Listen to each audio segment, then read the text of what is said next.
Saudara, kita ke informasi lain yang juga menjadi sorotan adalah perkembangan kasus pembunuhan dan pemerkosaan siswi SMP di Palembang, Sumatera Selatan.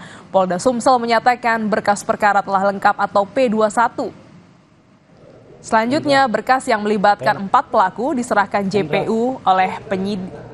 diserahkan ke JPU oleh penyidik unit PPA Satreskrim Polrestabes Palembang.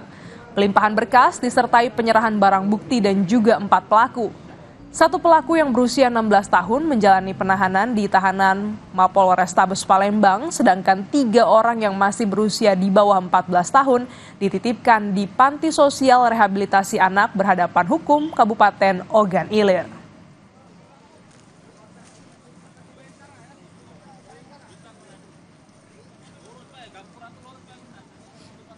Perkara telah dilimpahkan ke Jaksa Penuntut Umum bahwa proses penyidikan di kepolisian telah selesai dengan telah dinyatakan lengkapnya berkas perkara oleh Jaksa Penuntut Umum. Kemudian tersangka dan barang bukti sudah diserahkan ke JPU. Seorang anggota DPRD Kota Singkawang, Kalimantan Barat berinisial HA dilantik meski tersandung kasus pelecehan seksual. Kasus HA sendiri dilaporkan sejak Juli silam oleh orang tua korban. Dalam proses penyidikan, HA kemudian ditetapkan sebagai tersangka pada penghujung Agustus kemarin. Melalui pengacara, HA membantah telah melakukan pelecehan pada korban dan menganggap penetapan status tersangka tersebut terlalu prematur.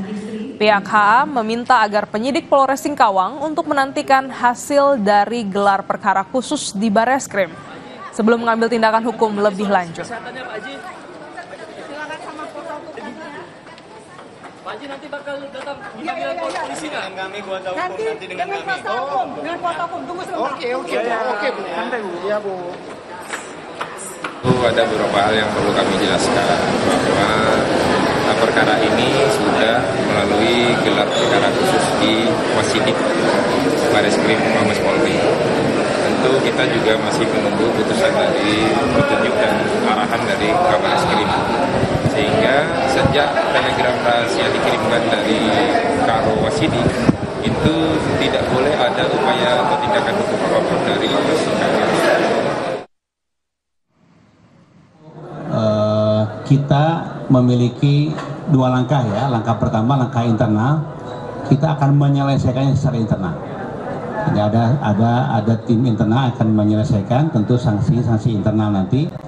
Saat yang sama juga selain mekanisme internal, penyelesaian kita adalah juga kita tentu menghormati mekanisme hukum positif yang berlaku.